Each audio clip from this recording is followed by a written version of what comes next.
بسم الله الرحمن الرحيم.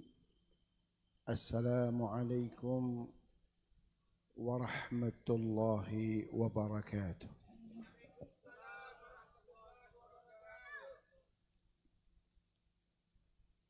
الحمد لله الذي بنعمته تتم الصالحات.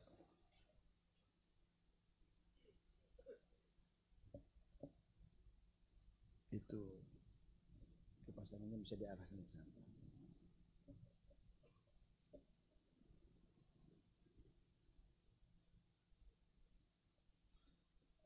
وباجتماع لذكرى إسرائه ومعراجه تتنزل الرحمات والبركات، والصلاة والسلام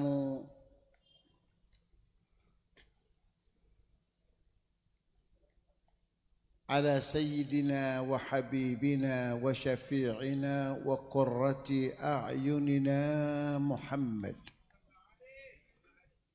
أفضل أهل الأرض والسماوات، وعلى آله وأصحابه سادة القادات. اللهم فصل وسلم وعظم وكرم ومجد على سيدنا ومولانا محمد الفاتح لما أغلق والخاتم لما سبق ناصر الحق بالحق والهادي إلى صراطك المستقيم وعلى آله وصحبه حق قدره ومقداره العظيم. سبحانك لا علم لنا إلا ما علمتنا إنك أنت العليم الحكيم. رب اشرح لي صدري ويسر لي أمري واحلل عقدة من لساني يفقه قولي وسدد لساني واهد قلبي بحق سيدنا ومولانا محمد والصحب والآل. Yang saya hormati para habaib, para masyayikh, para guru-guru agama,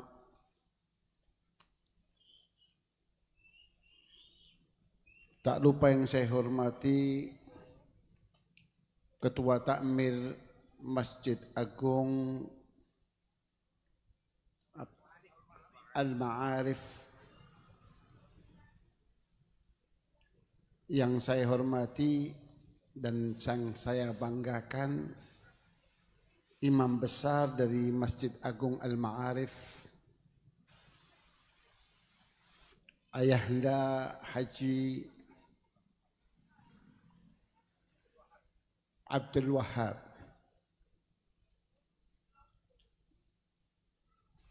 yang selalu saya banggakan keluarga besar daripada almarhum Haji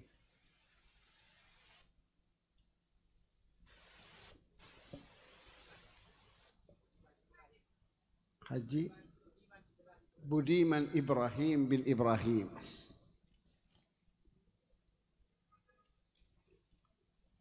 Hadirin hadirat, muslimin dan muslimat, masyarakat Kota Tarakan yang kesemuanya insya Allah dimuliakan dan diberkahi oleh Allah.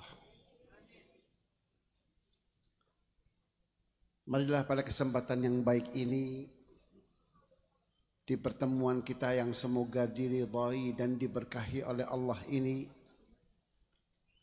kita bersama-sama memanjatkan puja dan puji syukur kita ke hadirat Allah,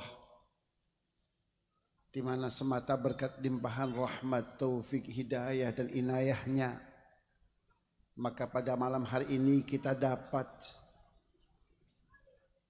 melaksanakan peringatan sekaligus merayakan peristiwa Isra dan Mi'rajnya baginda Rasul Muhammad sallallahu alaihi wasallam, kemudian yang dirangkai dengan haul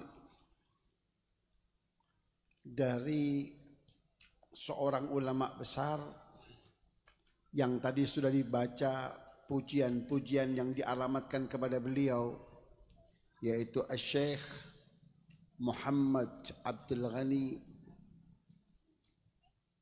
yang dikenal dengan Guru Sekumpul, yang juga dirangkai dengan haul untuk orang tua kami, yaitu Haji Budiman Ibrahim bin Ibrahim yang ketujuh. Mudah-mudahan rangkaian hal ini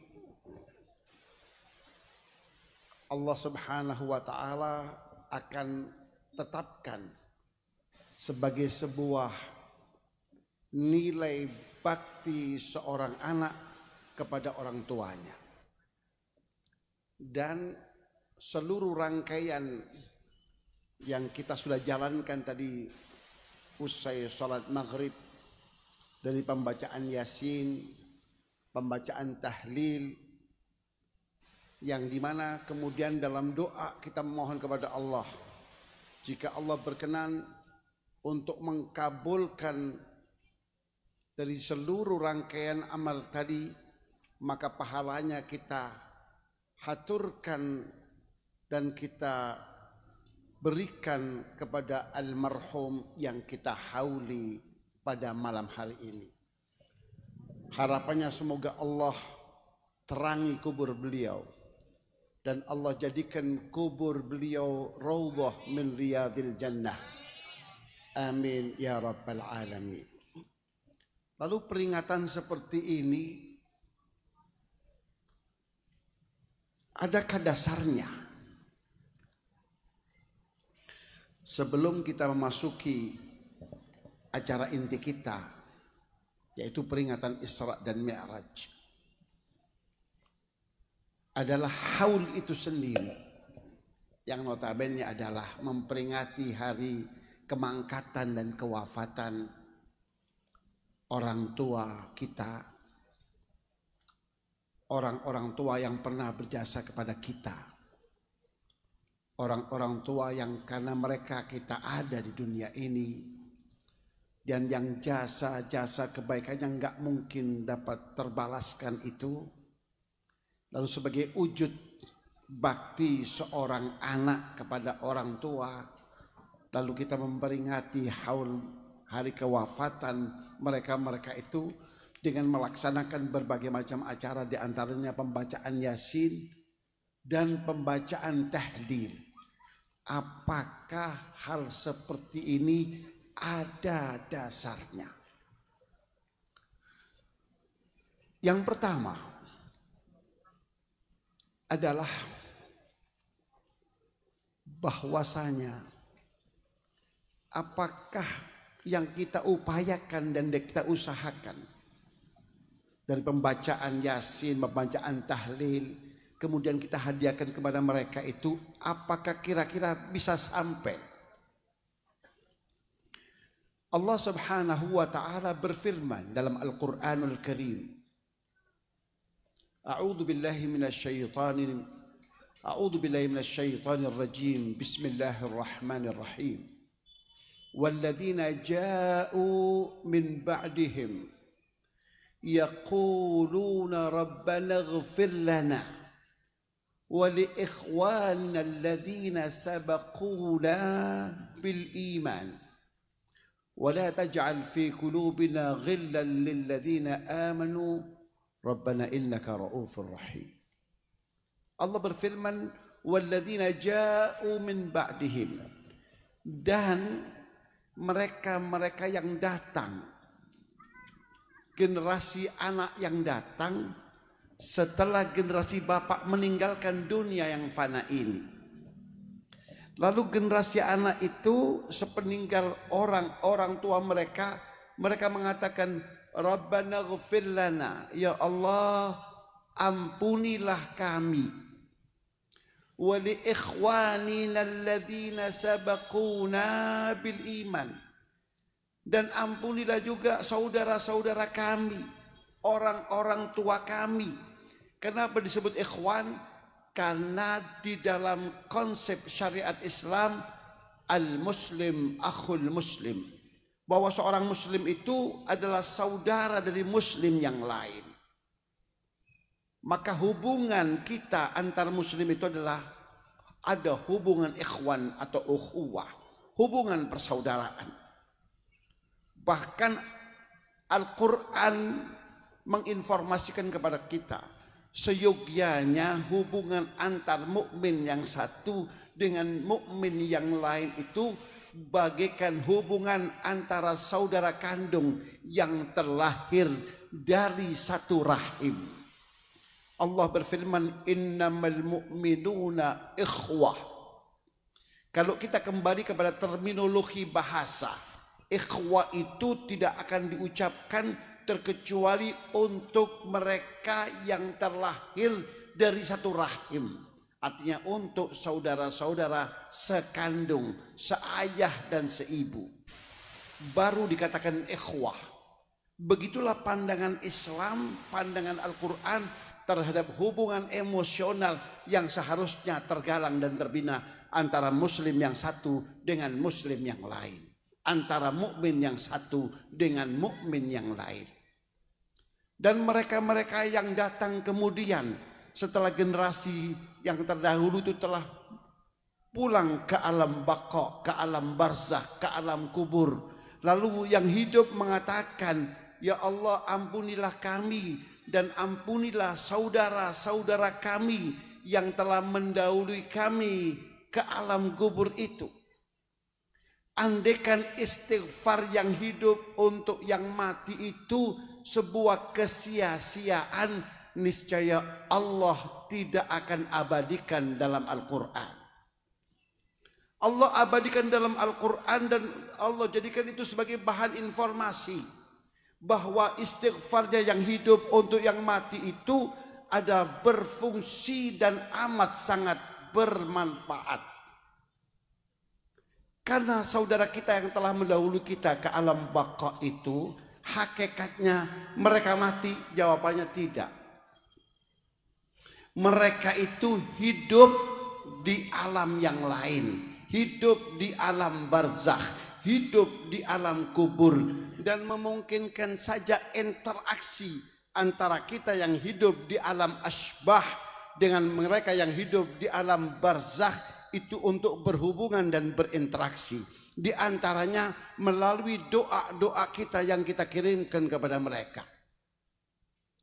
Apakah kemudian mereka yang di alam barzakh itu bisa memberikan kemanfaatan untuk kita? Jawabannya amat sangat bisa.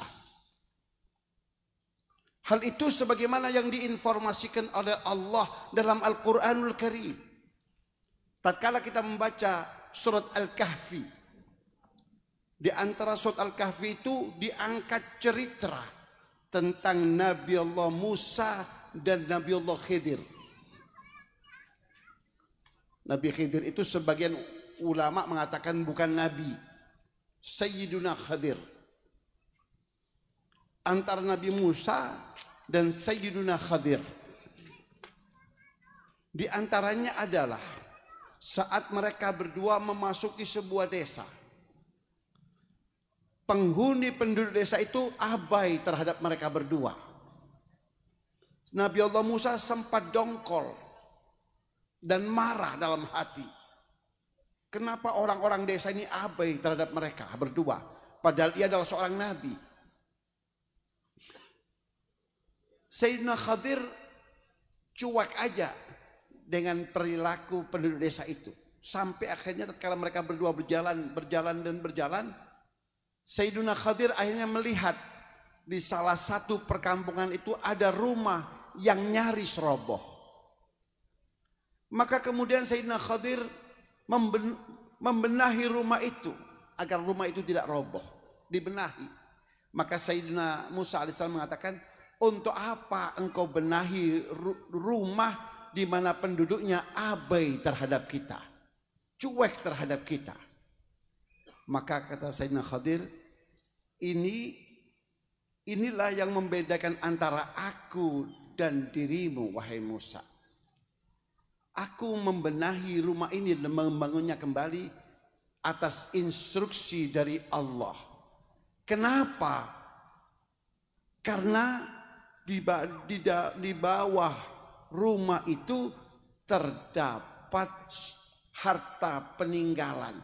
Kalau dia dibiarkan roboh, akan terlihat harta peninggalan itu dan akan diambil oleh orang-orang penduduk kampung itu. Sementara harta itu milik 2 anak yatim yang sekarang ini masih terbilang kecil, mereka belum bisa menguasai bahkan mengelola harta itu. Maka Allah perintahkan aku untuk membangunnya agar harta itu tetap tersimpan dengan baik, sehingga pada waktunya nanti akan dimanfaatkan oleh 2 anak yatim itu. Pertanyaan cerdasnya, kenapa Allah menginstruksikan Sayyiduna Khadir untuk merawat bangunan itu agar tidak roboh? Dengan demikian agar harta anak yatim itu tetap terjaga untuk kemudian pada saatnya akan dimanfaatkan oleh kedua anak yatim itu.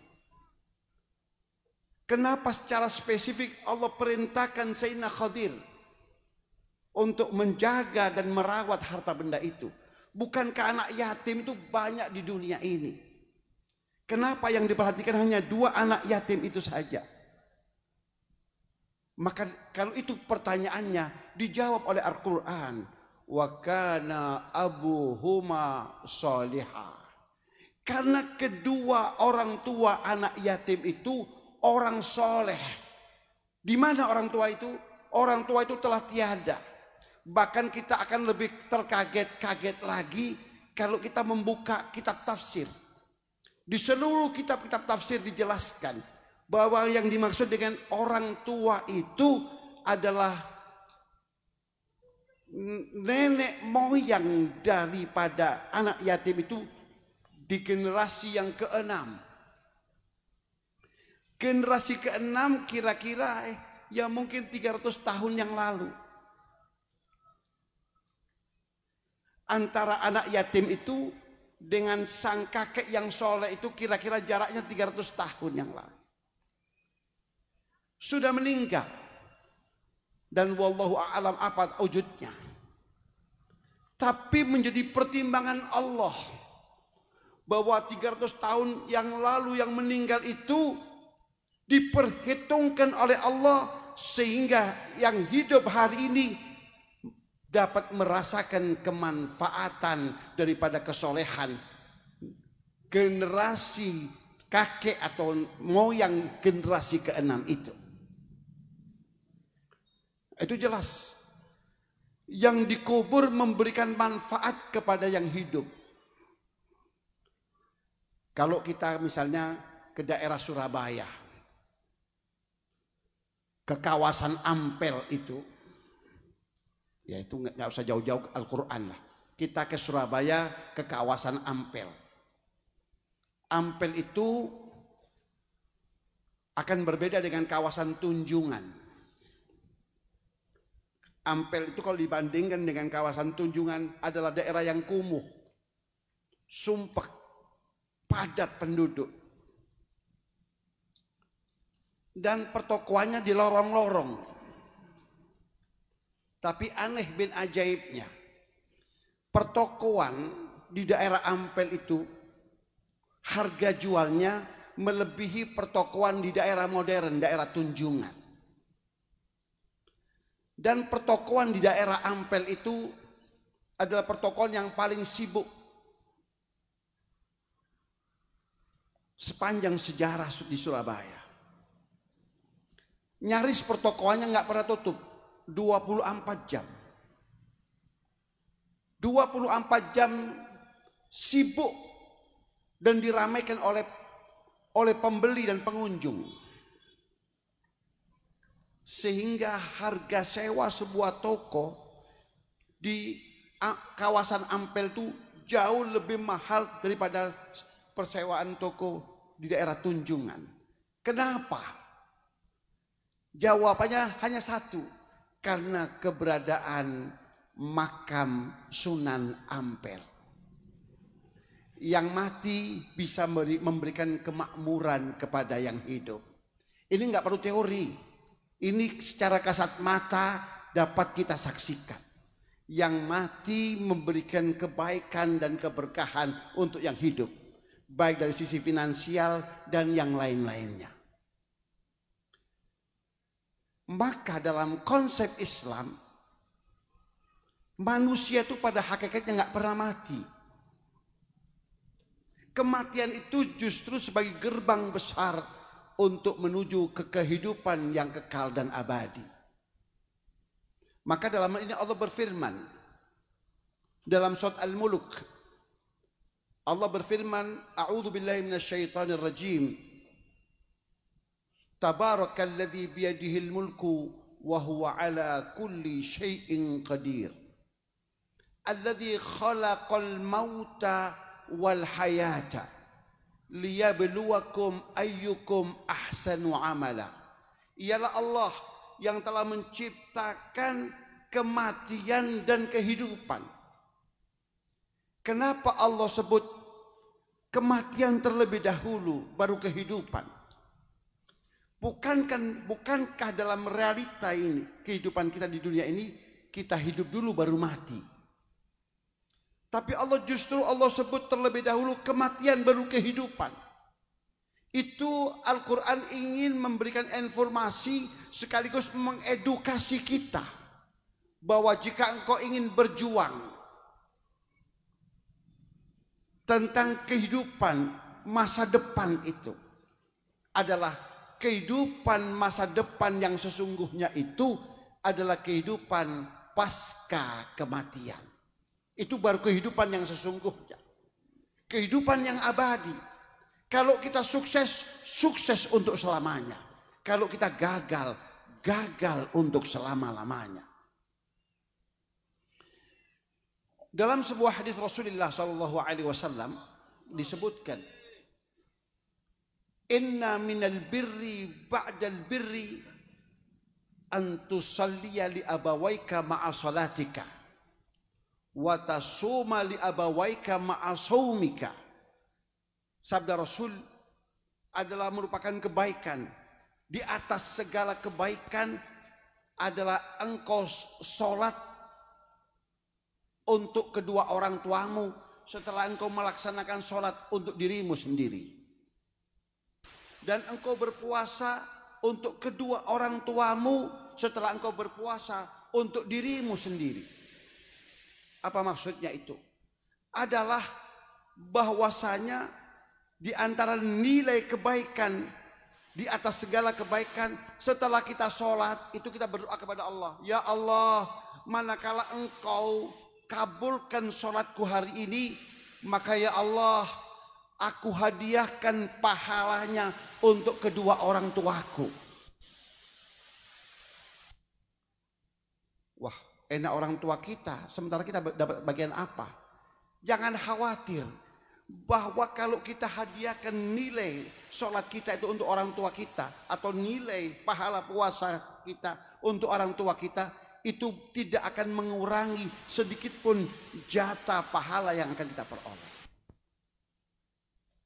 Maka itu artinya apa? Itu artinya bahwa kita yang hidup di dunia ini, di alam asbah ini, dan mereka yang telah mendahului kita hidup di alam barzakh itu, terjadi interaksi dan saling memberikan kemanfaatan.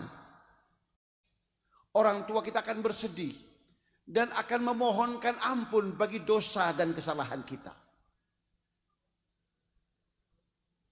Jadi orang tua kita masih mendoakan kita, sementara mereka di alam barzakhnya. Kalau orang mati kira-kira bisa berdoa? Tidak itu. untuk lebih mempertegas bahwa mereka itu di alam kubur mereka tidak mati, adalah apa yang dilakukan oleh baginda Rasulullah Sallallahu Alaihi Wasallam usai perang Badar.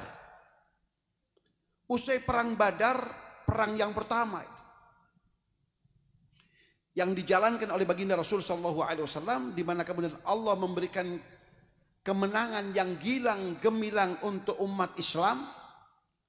Maka usai perang Badar itu Rasulullah Sallallahu Alaihi Wasallam memerintahkan untuk mengubur orang-orang kafir Quraisy itu dalam satu liang, dikubur secara massal. Begitulah Islam menghormati musuhnya, walaupun musuhnya itu notabene adalah orang-orang kafir. Kenapa? Karena orang kafir itu juga manusia. Sementara manusia itu, kata Allah, laqad karramna bani Adam. Sungguh kami telah memuliakan anak Adam, bangsa manusia itu. Maka apapun agamanya, apapun keyakinannya, sang manusia itu punya nilai kehormatan. Begitu konsep Al-Quran. Sebelum dunia modern mengenal akan nilai-nilai kemanusiaan, Al-Quran justru sudah menginformasikan kepada kita bahwa Islam begitu menjunjung tinggi akan nilai-nilai kemanusiaan itu. Maka Rasul,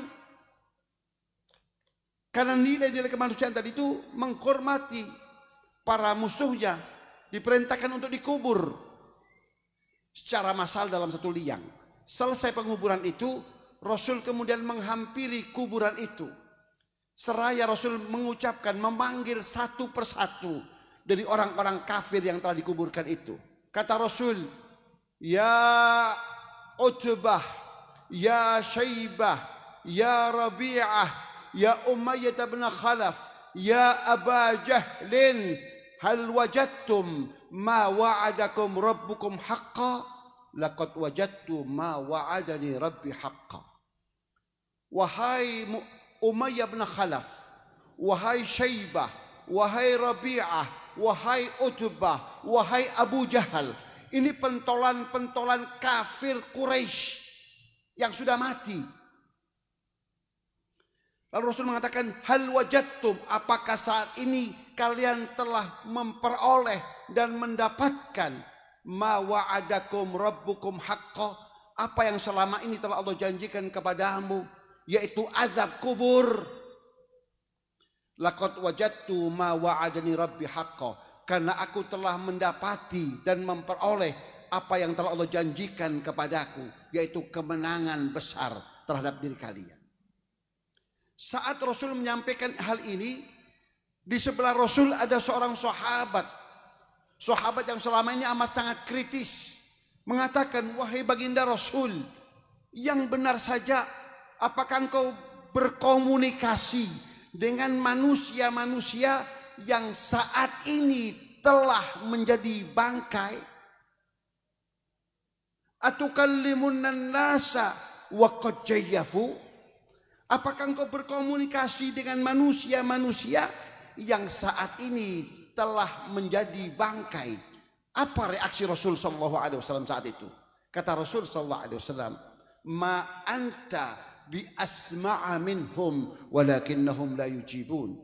Jangan pikir engkau wahai Umar lebih mendengar daripada mereka. Sesungguhnya mereka jauh lebih tajam pendengaran mereka dari apa yang aku katakan.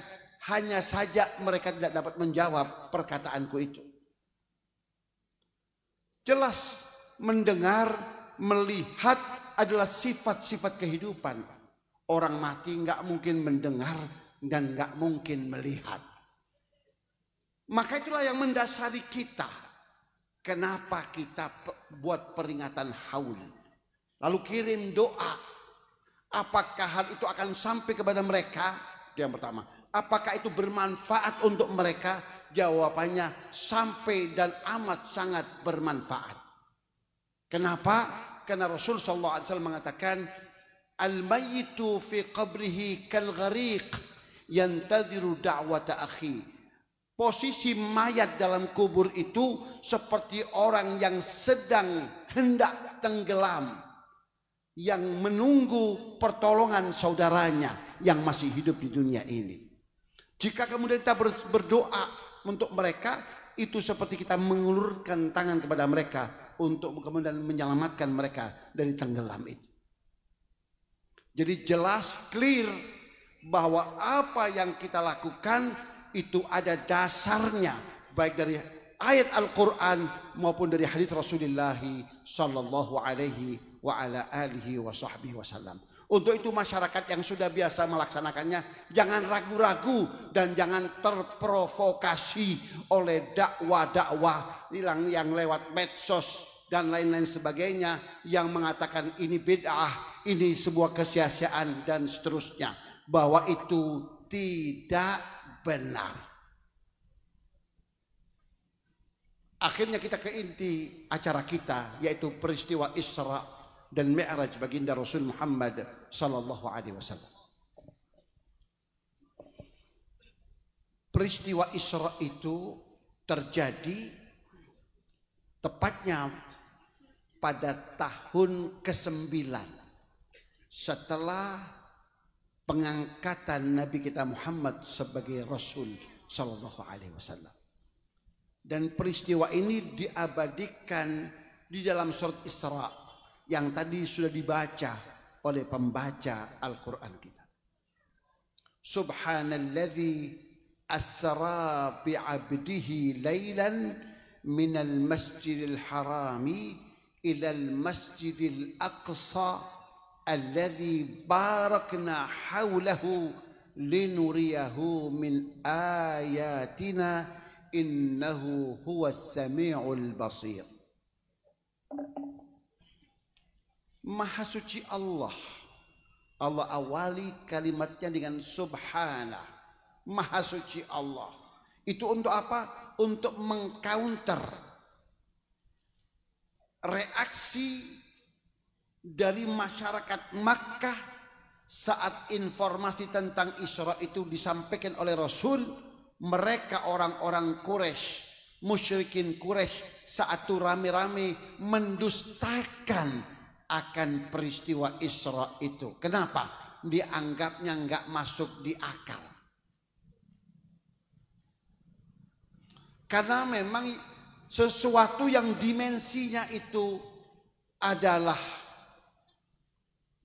mukjizat, akal manusia ini nggak mampu.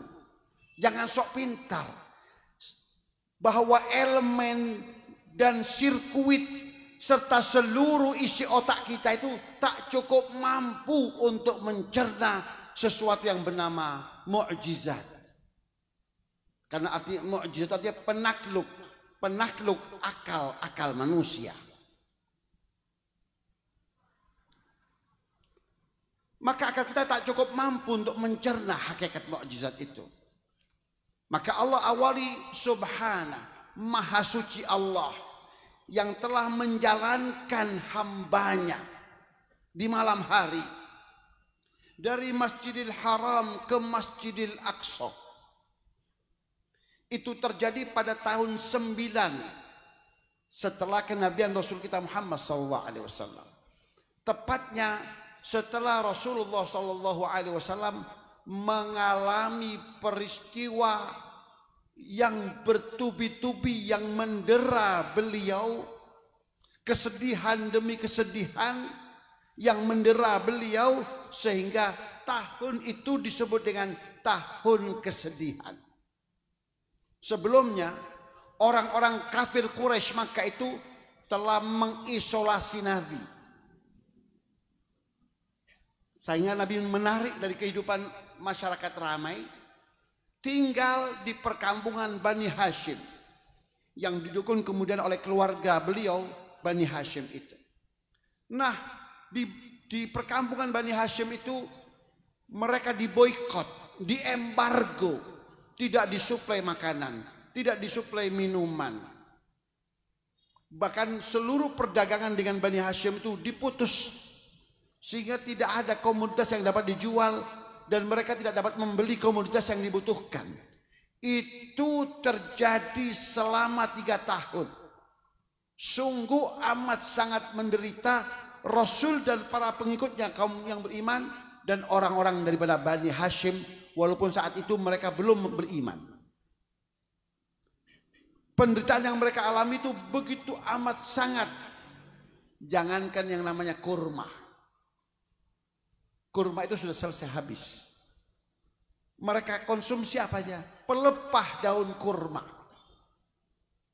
Dari minusnya bahan makanan saat itu. Sehingga mulut Rasul itu pecah-pecah.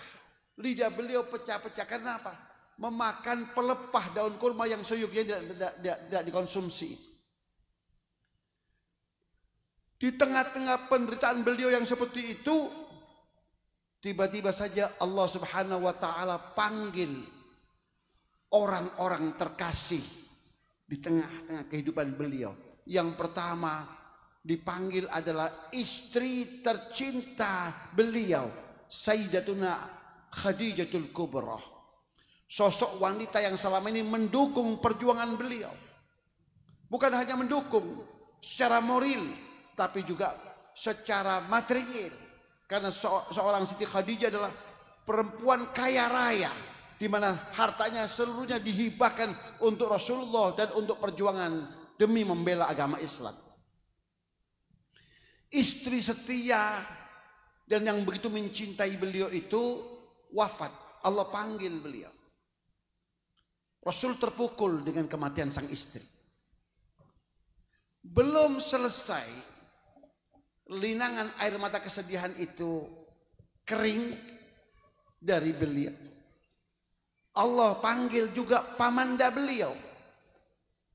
Sosok lelaki yang selama ini mendukung perjuangan beliau, yaitu pamanda beliau yang bernama Abu Thalib.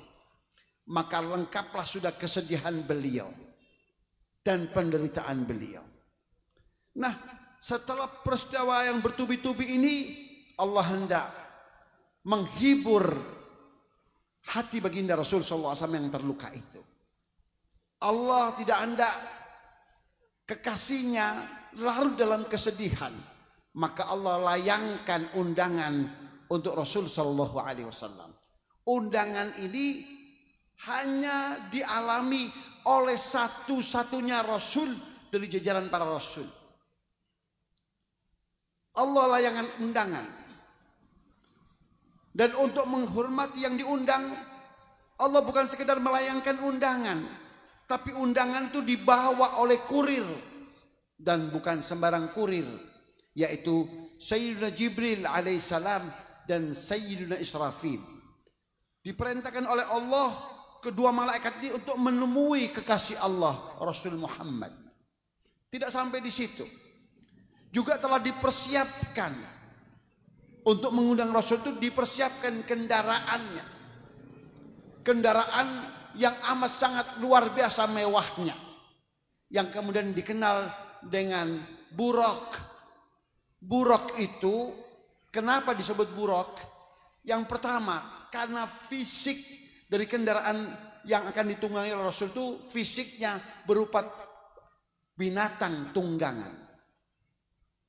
Disebut buraq yang pertama karena kulitnya yang putih kemilau. Yang kedua karena daya jelajahnya yang melebihi kecepatan suara.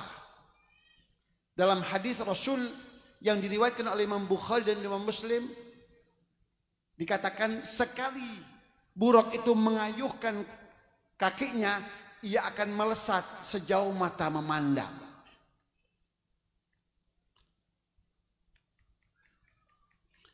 Kemudian Jibril mengatakan, wahai baginda Rasul, bangunlah. Saat itu Rasul SAW berada di Masjidil Haram, antara tidur dan jaga.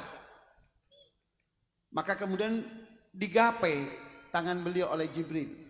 Mari bangkit, bangunlah, bangunlah, karena Allah mengundangmu. Maka Rasul kemudian bangun.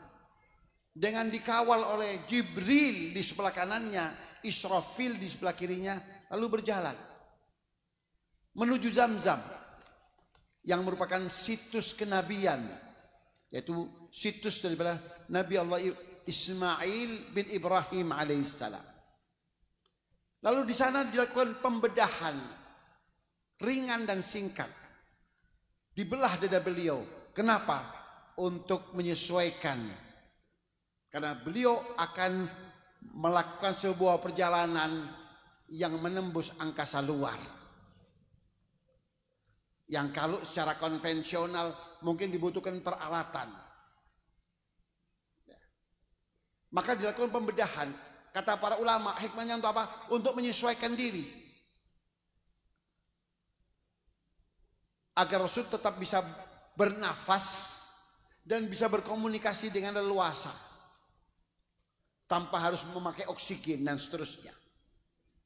Maka dilakukan pembedahan. Dan pembedahan itu untuk kala yang keempat. Setelah dilakukan pembedahan ringan, kemudian Rasul diajak menuju keluar Masjidil Haram. Ternyata di sana sang burak sudah siap untuk ditunggangi. Awalnya burak sok jual mahal. Kenapa? Karena burak itu selama ini tunggangannya para nabi dan para rasul. Waktu dia berulah dan bertingkah, maka Jibril menegurnya, wahai burak, tidakkah engkau merasa malu bertingkah seperti ini di hadapan seorang Rasul terkasih dan terbaik? Maka Burak mengatakan, siapa dia? Rasul Muhammad. Maka begitu disebut nama Nabi Muhammad, bergetarlah tubuh Burak itu dan berpeluhlah dia. Kenapa? Lalu dia menunduk, merasa malu. Karena selama ini yang dinanti-nanti, yang dia didambakan adalah kapan Rasul Muhammad itu akan menunggangi punggungnya. Rupanya waktunya telah tiba. Akhirnya Burak pun kemudian mempersilahkan Rasul untuk menunggangi dirinya. Naiklah Rasul ke punggung Burak itu. Lalu dikawal oleh Sayyidina Jibril di sebelah kanan dan Israfil di sebelah kiri. Dan mulai berangkat. Dari Masjidil Haram ke Masjidil Aqsa. Dan selama perjalanan itu sebagaimana yang difirmankan oleh Allah, linuriyahu min ayatina, untuk kami perlihatkan kepadanya tanda-tanda kebesaran kami. Maka Rasul menembus alam hakikat, melihat dosa-dosa itu secara kasat mata. Melihat dunia ini secara kasat mata, hakikat dunia, esensi dunia itu secara kasat mata. Apa itu? Melihat ada nenek-nenek yang sudah peot, yang sudah keriput, tapi genitnya minta ampun. Memanggil nama Rasulullah SAW dengan panggilan, dengan suara yang genit. Tapi Rasul abaikan saja. Setelah jauh Rasul bertanya kepada Jibril, siapa dia Jibril? Untung wahai Muhammad engkau tidak menoleh. Kenapa? Itulah dunia. Hakikat dunia itu dijelmakan oleh Allah, tampilannya seperti nenek-nenek yang sudah peot, yang kulitnya sudah keriput, yang tidak menarik. Itulah hakikat dunia. Jadi kalau ada orang lebih mengejar dunia dan meninggalkan akhirat, maka sosok manusia ini sebenarnya nggak normal. Masa nenek-nenek peot dikejar-kejar? Dan demi nenek peot ia meninggalkan akhirat yang justru amat sangat menjanjikan itu. Dan berbagai macam fenomena Rasul Shallallahu Alaihi Wasallam lihat. Singkatnya, akhirnya Rasul Shallallahu Alaihi Wasallam sampai juga di Masjidil Aqsa. Dan di sana sudah ditunggu oleh siapa? Oleh Nabi Ibrahim, Nabi Musa, dan Nabi Isa, serta para nabi-nabi yang lain. Lalu Rasul turun dan dipersilahkan oleh Jibril untuk bertindak sebagai imam. Rasul kemudian sholatnya sholat sunnah. Ada yang mengatakan tahiyatul masjid, karena berada di kawasan Masjidil Aqsa. Yang jelas Rasul kemudian bertindak sebagai imam. Jibril makmum, dan para nabi kemudian di belakangnya menjadi makmum, dan itu mengindikasikan bahwa Rasul adalah Sayyidul Anbiya wal Mursalin, penghulu para nabi, pemimpin para nabi dan para rasul. Usai salam, Jibril kemudian bangkit membawa 2 cawan. Yang satu cawan berisi susu, yang satu berisi arak. Sebelum Rasul mengambil cawan-cawan itu, ada bisikan di telinga Rasul, ambillah cawan susu dan abaikan cawan yang berisi arak itu. Rasul pun kemudian mengambil cawan yang berisi susu itu. Lalu Jibril berkomentar, untung engkau mengambil cawan yang berisi susu ini, karena umatmu akan menyukai hal-hal yang fitrah, kesucian. Singkat cerita, setelah itu etapa itu selesai, tahap itu selesai, Jibril kemudian mengatakan kepada Rasulullah SAW, wahai Rasul, sudah siapkah engkau untuk menjalankan etapa yang berikutnya? Etapa kedua, apa itu? Mi'raj. Mi'raj itu artinya naik ke atas. Dan peristiwa Mi'raj itu diabadikan oleh Allah dalam surat An-Najm. Wan najmi idza hawa ma dhalla sahibukum wa ma ghawa wa ma yantiqu 'anil hawa in huwa illa wahyun yuha, dan seterusnya. Dihadirkan kemudian anak tangga yang amat sangat besar. Kalau kita boleh terjemahkan dalam terjemahan bebas, seperti hari ini mungkin seperti eskalator. Dia cukup tinggi. Oleh karena itu Rasul SAW untuk menggapainya, Rasul menaiki sebongkah batu besar yang disebut dengan Sakhr. Naik ke batu itu yang diikuti oleh Jibril. Kemudian Jibril mengatakan, wahai Rasul, sudah siapkah engkau untuk naik ke eskalator itu? Kata Rasul, aku sudah siap. Ya, Rasul baru naik beberapa tinggi beberapa meter begitu. Rasul mendengar suara gemuruh. Rasul kemudian menoleh ke asal suara itu. Ternyata bongkahan batu itu ikut terangkat, ikut terbang. Lalu Rasul SAW yang diantara mukjizatnya, Rasul itu bisa berkomunikasi dengan apa saja, termasuk dengan dunia satwa. Bahkan termasuk ke benda-benda yang kita anggap benda mati itu. Bebatuan yang kita anggap benda mati itu pada dasarnya nggak mati dia. Karena keterbatasan ilmu manusia menganggapnya dia mati. Padahal Rasul dahulu itu setiap kali berjalan ada yang menyapa beliau, ya Rasulullah. Rasul menoleh, nggak ada orang. Berjalan lagi, disapa lagi, ya Rasulullah. Menoleh lagi ke kiri, juga nggak ada orang. Akhirnya Rasul perhatikan dari mana asal muasal suara itu. Kalau beliau melangkah, diperhatikan, ternyata suara itu keluar dari bebatuan. Yang kita anggap benda mati itu ternyata benda hidup. Kenapa kita anggap benda mati? Karena keterbatasan ilmu yang kita miliki. Itu sebagaimana yang ditandaskan oleh Allah, wa ma utitum minal ilmi illa qalila. Dan sesungguhnya kalian telah diberi ilmu oleh Allah, walaupun kalian sudah mencapai strata keilmuan yang paling tinggi, bahkan bergelar profesor sekalipun, tetap saja ilmu kalian itu sedikit. Banyak hal yang tidak dapat dijangkau dengan ilmu yang kalian miliki. Batu itu terangkat. Rasul kemudian berkomunikasi, wahai batu, engkau hendak kemana? Maka sang batu mengatakan, beberapa saat yang lalu engkau berada di punggungku dan aku merasakan betapa lembutnya hatimu dan aku jatuh cinta kepadamu dan aku mohon untuk engkau tinggalkan. Aku ingin ikut bersamamu. Kata Rasul, gak ada izin untuk itu. Maka sang batu mengatakan, kalau begitu aku akan menunggumu di sini wahai Rasul. Maka batu itu pun mengawang-awang di udara. Dan batu itu mengawang-awang sekian ratus tahun. Tetap mengawang. Dan itu sebagai situs sejarah yang menggambarkan dan menyatakan bahwa di sini, di tempat ini pernah terjadi Isra dan Mi'raj itu. Sampai datang Zionis kemudian ingin menghapus nilai-nilai mukjizat tadi itu, lalu dibangun tembok yang mengesankan bahwa batu itu di atas tembok. Tapi kalau kita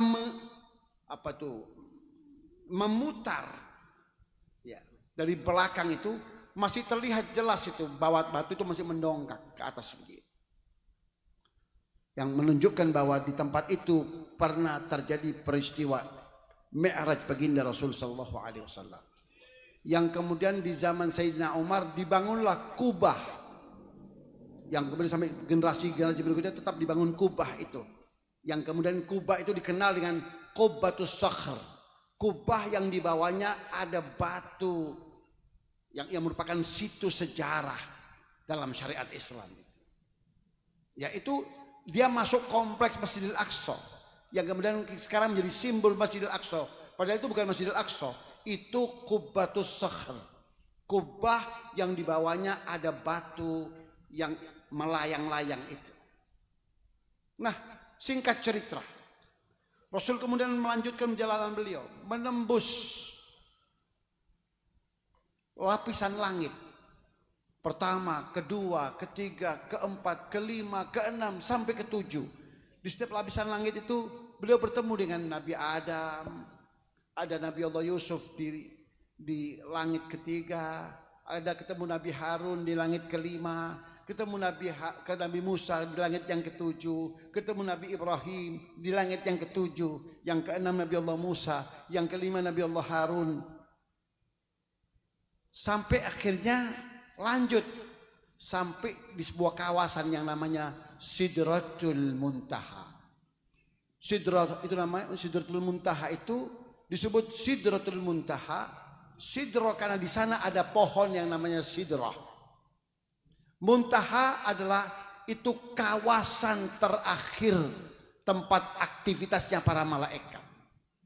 Sampai di situ kemudian Jibril memegang tangan Rasul sallallahu alaihi wasallam.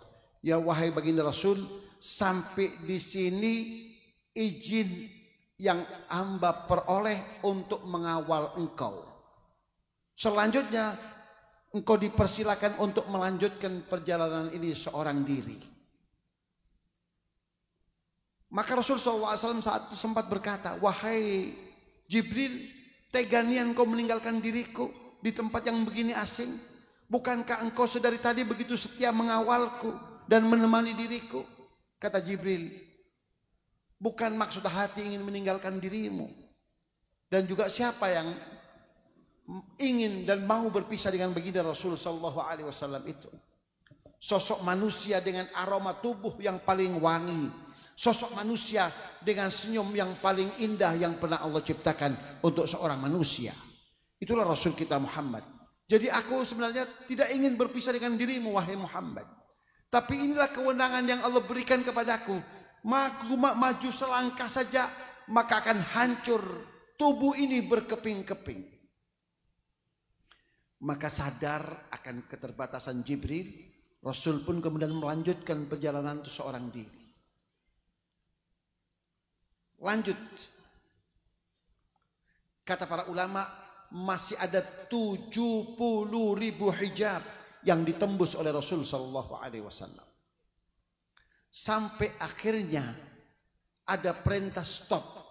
Maka Rasul pun kemudian berhenti. Sadar bahwa itu perjalanan akhir beliau. Akhirnya beliau kemudian mengucapkan salam kepada Allah Subhanahu wa taala. Salam itu yang mencerminkan betapa agungnya budi bahasa Rasulullah sallallahu alaihi wasallam. Salam itu kemudian kita adopsi dan menjadi bacaan di antara bacaan-bacaan kita dalam sholat. Untuk apa? Untuk kita mengenang jasa besar baginda Rasul Muhammad sallallahu alaihi wasallam. Untuk kita mengenang peristiwa Mi'raj Rasulullah sallallahu alaihi wasallam. bahwa Mi'raj itu tidak sepantasnya dan sepatutnya kita peringati setahun sekali. Tapi seyogyanya Mi'raj Nabi kita Muhammad SAW itu kan selalu hidup dalam benak dan pikiran kita. Apa ucapan salam Rasul itu? Adalah kalimat yang kita baca dalam tasyahud kita, yaitu at-tahiyyatul mubarakatus salawatut tayyibatu lillah. Itulah salam Rasul sallallahu alaihi wasallam yang disampaikan kepada Allah, dialamatkan kepada Allah, yang mencerminkan betapa tingginya budi bahasa baginda Rasul Muhammad sallallahu alaihi wasallam. Kemudian ternyata salam Rasul itu disambut dan direspon oleh Allah sedemikian rupa, bagaikan tamu yang memang sudah sedari tadi dinanti-nanti kedatangannya. Allah pun menjawab, merespon salam Rasul itu. Apa kata Allah? Assalamu alayka ayuhan nabi wa rahmatullahi wa barakatuh. Salam kesejahteraan hanya teruntuk engkau, wahai nabiku Muhammad. Apa yang terjadi?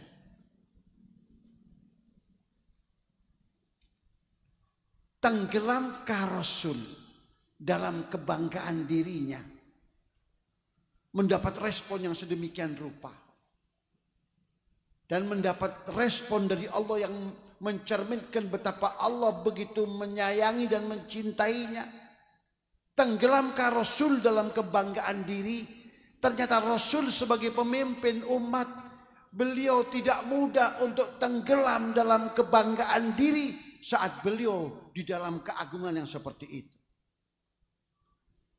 Justru Rasul Shallallahu Alaihi Wasallam saat itu di tempat yang begitu kudus, di tempat yang begitu agung, di tempat yang begitu mulia, yang makhluk sekapasitas Jibril tak Allah perkenankan untuk sampai di sana. Ternyata yang di benak Rasul saat itu adalah kita sebagai umat yang diingatnya. Bukan istrinya, bukan anaknya, bukan keluarganya, bukan ring 1, ring 2, bukan tim suksesnya. Justru kita sebagai rakyat, sebagai umat yang ada di benak beliau. Apa kata Rasul saat itu? Ya Allah, aku datang memenuhi undanganmu tidak seorang diri. Aku datang menemuimu sementara ada di atas pundakku ini kesejahteraan umat yang sedang aku perjuangkan. Ya Allah, aku datang menemuimu dan memenuhi undanganmu tidak seorang diri. Aku datang memenuhi undanganmu, menemuimu sementara di atas pundakku ini ada kesejahteraan umat yang sedang aku perjuangkan. Maka ya Allah, jika engkau hendak mengkaruniakan dan menganugerahkan keselamatan itu dan kesejahteraan itu, kebahagiaan itu, maka anugerahkan pula kepada umat yang sedang aku pimpin. Yang ada di hati Rasul, yang ada di benak Rasul, bukan istrinya, bukan keluarganya, bukan sanak familinya, bukan karib kerabatnya, tapi justru umat yang sedang dipimpinnya. Itulah Rasul kita Muhammad, dan dedikasi serta tanggung jawabnya sebagai pemimpin umat yang beliau kedepankan adalah kesejahteraan dan kebahagiaan umat. Jadi kalau kita ingin memilih pemimpin, pilih pemimpin paling tidak yang punya kriteria ya sekian 0% dari sifat baginda Rasul Muhammad SAW. Paling tidak orang yang bisa berselawat kepada Nabi lah yang kita pilih itu. Kata Rasul, assalamu alaina wa ala ibadillahis salihin. Kata-kata assalamu alayna wa ala ibadillahi sholihin itu mengandung arti yang seperti ini tentang kualitas kepemimpinan dan tanggung jawab sebagai pemimpin dari seorang Rasul Muhammad untuk umat yang sedang dipimpinnya. Kalimat sederhana tapi mengandung makna yang begitu rupa.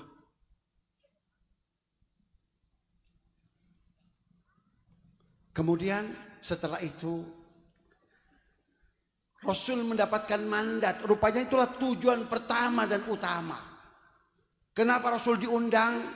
Selain untuk menghibur Rasul kita Muhammad dari kesedihannya, adalah untuk menerima mandat. Dan mandat ini begitu penting, begitu mulia, begitu agung, sehingga tak pantas untuk didelegasikan melalui kurir. Itu yang pertama. Yang kedua, karena mandat ini begitu agung dan begitu mulia, tak pantas dan bukan tempatnya di bumi ini. Untuk itu Rasul diundang oleh Allah untuk menemuinya. Dan kemudian diberikan mandat. Apa itu? Sholat 50 waktu. Rasul pada awal menjalankan sholat 50 waktu. Untukku dan untuk umatku. Kata Sayyidina Musa alaihissalam, wahai Rasul, maukah engkau menerima masukan dariku? Mintalah keringanan dari Allah. Karena sesuai dengan pengalamanku membina Bani Israel, umatmu tidak akan sanggup menjalankan 50 waktu itu. Pertanyaan cerdasnya, saat itu Sayyidina Musa alaihissalam sudah wafat atau masih hidup? Itu pertanyaan cerdasnya. Kalau wafat, lalu apa yang dijumpai oleh Rasul itu?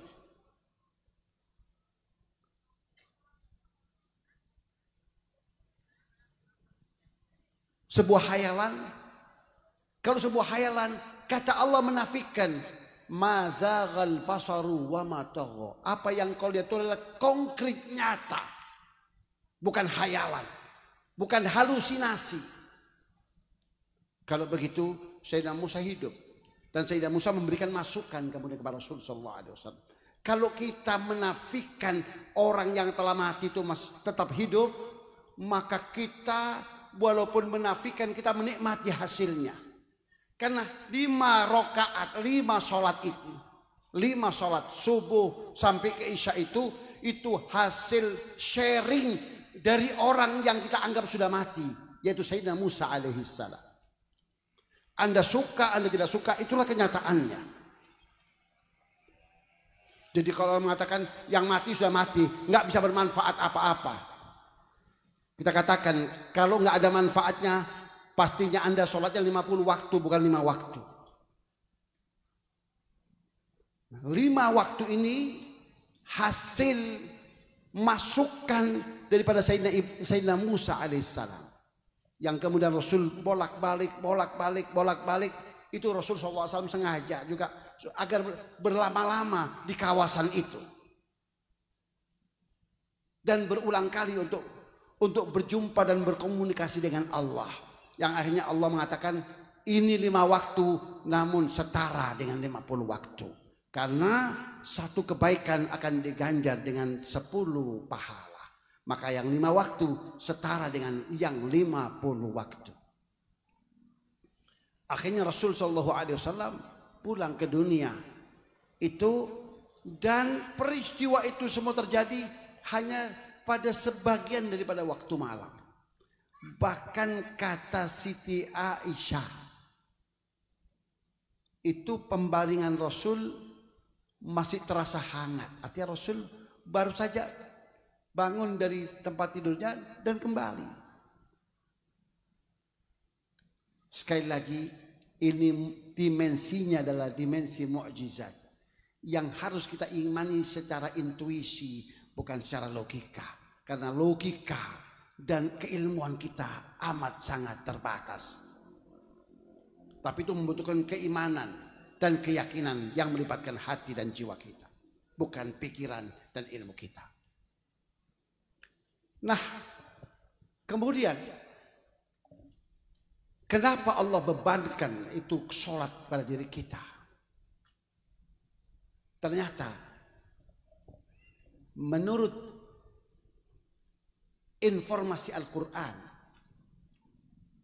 bahwa sholat itu sebuah ibadat yang memiliki daya redam dan daya tangkal yang luar biasa manfaatnya untuk manusia. Firman Allah, wa aqimis salata inna salata tanha anil fahsya'i wal munkar. Dan tegakkan sholat, karena sholat itu adalah sebuah ibadah yang punya kekuatan yang dapat meredam al-fahsya. Fahsya itu apa? Fahsya itu hasil produk dari pengaruh jahat syaitan untuk manusia. Semua pengaruh jahat syaitan kepada manusia itu akan menghasilkan sesuatu yang bersifat fahsya, yang keji. Yang pastinya adalah akan menubruk norma-norma hukum agama. Sholat punya daya redam untuk pengaruh syaitan itu. Fahsya yang pertama. Yang kedua, mungkar. Mungkar itu apa? Sesuatu yang bertolak belakang dengan logika agama. Menurut informasi al-hadis yang sahih, dikatakan sholat itu adalah mi'rajul mu'min. Kalau Nabi kita Muhammad dalam riwayat yang masyhur mengalami Isra dan Mi'raj itu hanya sekali, tapi umatnya setiap saat dapat memi'rajkan sukmanya untuk berkomunikasi dengan Allah. Kapan saja, di mana saja. Untuk itu Allah dalam sebuah hadis qudsi telah berfirman. Firman Allah berbunyi sebagai berikut. Qasamtu salata baini wa baina abdi nisfaini wa li abdi ma sa'al. Aku telah bagi sholat itu antara aku dan hambaku menjadi dua bagian. Dan bagi hambaku apapun yang dimohonkan pasti akan aku penuhi.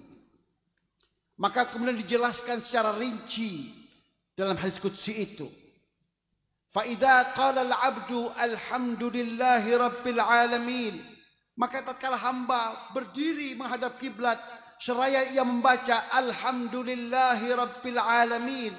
Ternyata bacaan kita dalam salat itu dikomentari oleh Allah dan disaksikan oleh para malaikat-malaikat rahmatnya. Apa kata Allah? Hamadani abdi, hambaku telah memujaku. Itu komentar Allah terhadap bacaan kita. Lalu tatkala kita beralih pada ayat yang berikutnya, Ar-Rahmanir Rahim. Sekali lagi Allah mengomentari bacaan kita. Apa kata Allah? Athna alayya abdi, hambaku telah memujiku. Kalau kita kemudian beranjak pada ayat yang berikutnya, Maliki Yaumiddin atau Maliki Yaumiddin. Boleh Maliki Yaumiddin dan Maliki Yaumiddin. Dan dua-duanya qiraah yang benar, qiraah sab'ah.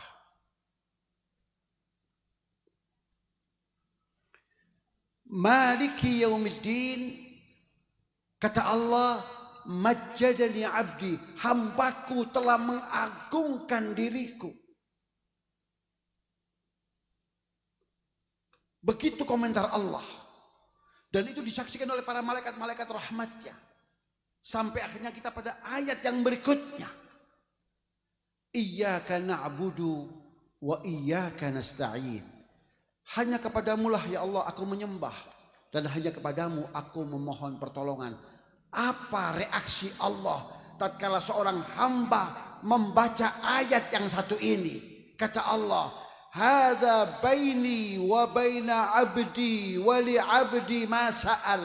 Ini urusan antara aku dan hambaku, dan apapun yang dimohonkan oleh hambaku pasti akan aku beri dan aku penuhi.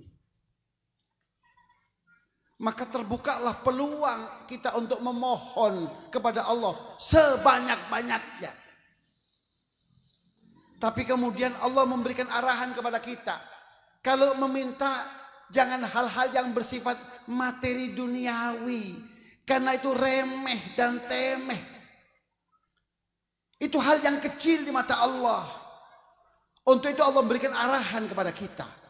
Kalau meminta sesuatu yang dapat menjamin masa depan Anda yang sesungguhnya. Kalau engkau meminta, mintalah sesuatu yang akan menentukan nasibmu kelak di hari akhirat. Maka Allah mengatakan, kalau minta, mintalah yang seperti ini. Ihdinas siratal mustaqim. Ya Allah, kukuhkanlah aku untuk tetap berpijak pada nilai-nilai siratal mustaqim. Kukuhkan aku. Kukuhkan pijakanku di atas nilai-nilai siratal mustaqim. Jadi ihdinas siratal mustaqim bukan berikan aku petunjuk. Karena kemudian ada mulut nyinyir. Nabinya saja minta setiap saat minta petunjuk. Artinya belum dapat petunjuk, maka dia terus minta petunjuk. Dan itu terjemahan yang salah. Arti ihdinas siratal mustaqim itu atsbitna, kukuhkan kami, kukuhkan pijakan kami di atas nilai-nilai siratal mustaqim. Lalu apa itu siratal mustaqim? Allah terjemahkan dalam ayat yang berikutnya, siratal ladzina an'amta alaihim. Jalan orang-orang yang telah Engkau anugerahi kepada mereka akan nikmatmu. Siapa itu siratal ladzina an'amta alaihim itu? Siapa itu alladzina an'amta alaihim? Diterjemahkan oleh Allah dalam ayat yang lain. Alladzina an'amta alaihim minan nabiyyin was-siddiqin wasyuhada'i was-salihin wa hasuna ulaika rafiqa. Ternyata jalannya orang-orang yang telah Allah berikan anugerah kepada mereka itu enggak tanggung-tanggung. Minan nabiyyin, yaitu dari jajaran para nabi. Wasiddiqin, jajaran para siddiqin. Siapa itu siddiqin? Siddiqin itu seperti Sayyidina Abu Bakar As-Siddiq, seperti Sayyidina Umar ibn Khattab, seperti Sayyidina Uthman ibn Affan, seperti Sayyidina Ali ibn Abi Thalib. Manusia-manusia yang telah mencapai titik kulminasi keimanan. Itulah para siddiqin. Jadi inti dari 17 rakaat kita itu mohon kesetaraan dan kesejajaran dengan manusia-manusia yang mulia itu. Yang jelas ghairil maghdubi alaihim, bukan jalan orang-orang yang kau murkai, waladhdallin, dan jalannya orang-orang yang sesat. Kemudian doa ini dipungkasi dengan kalimat amin. Maka tatkala para jamaah sholat itu mengucapkan amin, Allah perintahkan para malaikat untuk mengucapkan juga amin, mengamini aminnya para orang-orang yang sedang sholat. Maka dalam hadis itu dikatakan kalau aminnya para malaikat itu berpapasan dengan aminnya kita yang sedang sholat, maka seluruh permohonannya akan dikabulkan oleh Allah, dan seluruh dosa-dosa jamaah yang sholat itu akan diampuni oleh Allah Subhanahu wa ta'ala. Bagaimana cara kita memposisikan agar amin kita berpapasan dengan aminnya para malaikat itu? Adalah kalau makmum itu mengaminnya bersama-sama dengan aminnya imam. Artinya kalau imam itu begini, ghairil maghdubi alaihim waladhdallin. Itu makmum jangan langsung menyodok dengan kalau itu sudah terjadi, maka seluruh doa-doa kita dalam surat Fatihah tadi itu akan dikabulkan oleh Allah, dan seluruh dosa-dosa kita akan diampuni oleh Allah Subhanahu wa ta'ala. Sehingga Allah pertegas bahwa di antara fungsi sholat itu, selain dia sebagai sarana komunikasi dua arah antara makhluk dan Sang Maha Pencipta, Dan itu sang manusia bisa menjadikannya sholat itu menjadi sarana untuk segala kebutuhan kita. Maka kemudian ada yang namanya sholat hajat, sholat istikharah. Kenapa? Karena sholat itu benar-benar media komunikasi antara kita sebagai makhluk dengan Allah Subhanahu wa Ta'ala tanpa batas. Selain itu, sholat itu merupakan amalan yang kalau kita amalkan menjadikan kita manusia-manusia yang berpotensi besar untuk meninggalkan dunia yang fana ini, sementara kita terlepas bebas dari dosa dan kesalahan. Untuk itu Rasulullah SAW mengatakan, as-salatu ila salati, wal jumu'atu ila jumu'ati, wa ramadhanu ila ramadhan, mukaffiratun lima bainahunna, majtunibatil kabair. Antara waktu sholat yang satu sampai waktu sholat yang lain, dhuhur sampai asar, asar sampai maghrib, maghrib sampai isya, isya sampai subuh, subuh sampai ke dhuhur lagi, mukaffiratun adalah sholat itu, ibadah itu punya daya luluh lantak yang akan meluluh lantakkan, akan merontokkan, akan menghilangkan dosa-dosa dan kesalahan kita hingga tidak lagi tersisa. Itu sifat peleburan dosa yang bersifat harian. Setelah itu ada peleburan dosa yang sifatnya mingguan. Apa itu? Wal jumu'atu ilal jumu'ah. Dan dari Jumat ke Jumat, melaksanakan Jumat ini akan terlebur dosa kita sampai Jumat yang berikutnya. Itu peleburan dosa yang bersifat mingguan. Kemudian ada peleburan dosa yang bersifat tahunan. Apa itu? Wa ramadhanu ila ramadhan. Dan Ramadan sampai ke Ramadan yang berikutnya. Melaksanakan puasa Ramadan sampai pada Ramadan yang berikutnya. Maka Ramadan yang ini akan melebur seluruh dosa selama setahun. Tapi ingat, dosa yang dimaksud adalah dosa-dosa kecil. Sementara dosa-dosa besar, proses peleburannya harus melalui taubatan nasuha.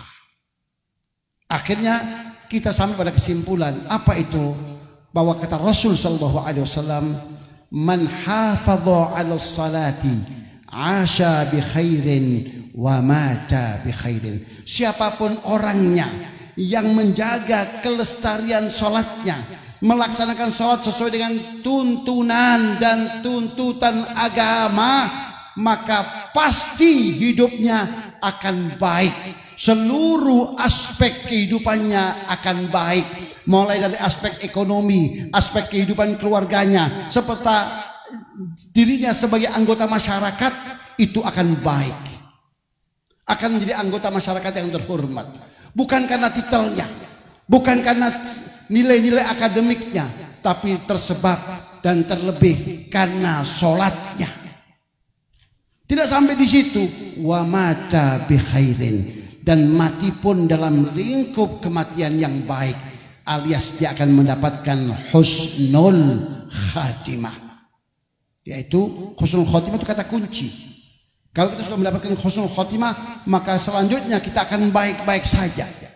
Dan yang pasti kita akan menjejakkan kaki kita sampai di bumi surga Allah Subhanahu wa Ta'ala. Dan itu tersebab karena sholat yang kita laksanakan. Dan untuk itulah Nabi di Isra dan di Mi'rajkan 1455 tahun yang silam. Kalau 1445 plus kurang lebihnya 10 tahun. Ya, jadi 1455 tahun yang silam di Isra dan Mi'rajkan untuk menerima mandat. Mandat yang kalau kita lakukan jaminannya adalah surga, melaksanakan sholatnya sebaik-baiknya dan sempurna-sempurnanya, sehingga kita akan memperoleh kesuksesan dunia, kesuksesan akhirat, keselamatan dunia, keselamatan akhirat, kebahagiaan dunia, kebahagiaan akhirat. Amin ya rabbal alamin. Wa sallallahu ala sayyidina Muhammadin nabiyil ummi wa ala alihi wa sahbihi wasallam. Walhamdulillahi rabbil alamin. Mari kita tutup acara kita ini dengan kita berdoa kepada Allah Subhanahu wa taala dengan harapan semoga Allah sudi menyimak, mendengar dan mengkabulkan doa kita. Amin ya rabbal alamin. Bismillahirrahmanirrahim. Alhamdulillahi rabbil alamin. Hamdan katsiran tayyiban mubarakan fi kama yuhibbu rabbuna wa yarda dzul jalali wal ikram. Hamdan yuafi ni'amahu wa yukafi'u mazida. Ya rabbana lakal hamdu kama yanbaghi li jalali wajhikal karim wa li 'azimi sultanik. سبحانك لا نحصي ثناء عليك كما أثنيت على نفسك فلك الحمد حتى ترضى ولك الحمد إذا رضيت ولك الحمد بعد الرضا. اللهم صل وسلم على سيدنا محمد وعلى آل سيدنا ومولانا محمد صلاة تغفر بها الذنوب وتستر بها العيوب وتنفرج بها الكروب وتصلح بها القلوب وتنطلق بها العصوب وتلد بها الصعوب على آله وصحبه ومن إليه منسوب. اللهم اجعل جمعنا هذا جمعا مرحوما وتفرقنا من بعد تفرقا معصوما ولا تجعل اللهم فينا ولا من معنا ولا من حضر معنا في هذه الساعة المباركة شقيا ولا محروما ولا مذنبا ولا مأثوما برحمتك يا أرحم الراحمين. ربنا لا تدع لنا مما كنا هذا ذنبا إلا غفرته ولا هما إلا فرجته ولا عيبا إلا سترته ولا دينا إلا سددته ولا معسرا إلا يسرته ولا معسرا إلا يسرته ولا معسرا إلا يسرته ولا عيبا إلا سترته ولا مريضا إلا شفيته ولا حاجة من حوائج الدنيا هي لك رضا ولنا فيها صلاح إلا قضيتها ويسرتها إلا قضيتها ويسرتها إلا قضيتها ويسرتها برحمتك يا أرحم الراحمين. Ya Allah ya Rahman ya Rahim, berkat rahmatmu yang engkau turunkan di majelis ini serta keberkahanmu yang engkau turunkan di majelis ini, tidaklah kami beranjak meninggalkan majelis ini ya Allah kecuali dosa-dosa kami akan engkau ampuni, kesalahan-kesalahan kami akan engkau maafkan, penyakit-penyakit kami akan engkau angkat, kesulitan-kesulitan kami akan engkau cairkan ya Allah, serta penyakit-penyakit kami akan engkau sembuhkan dan hajat-hajat kami akan engkau kabulkan ya Allah. Baik hajat-hajat yang berkaitan dan bertalian dengan kepentingan keduniaan kami, semoga engkau akan memberikan kemudahan, dan hajat-hajat yang berkaitan dengan kepentingan akhirat kami, semoga engkau memberikan maghfirah serta surgamu kepada kami ya Allah. Ya Allah ya Rahman ya Rahim, kami telah mengangkat kedua tangan kami menengadahkan wajah menatap rahmatmu, maka kiranya engkau berkenan menyimak, mendengar dan mengkabulkan doa kami sebagaimana engkau telah berkenan menyimak, mendengar dan mengkabulkan doa orang-orang yang saleh daripada hambamu. Rabbana atina fid dunya hasanah wa fil akhirati hasanah wa qina adzaban nar. Wa sallallahu ala sayyidina Muhammadin nabiyil ummi wa ala alihi wa sahbihi wa sallam. Walhamdulillahi rabbil alamin bil qabul bi sirril Fatihah. A'udzu billahi minasyaitonir rajim. Bismillahirrahmanirrahim.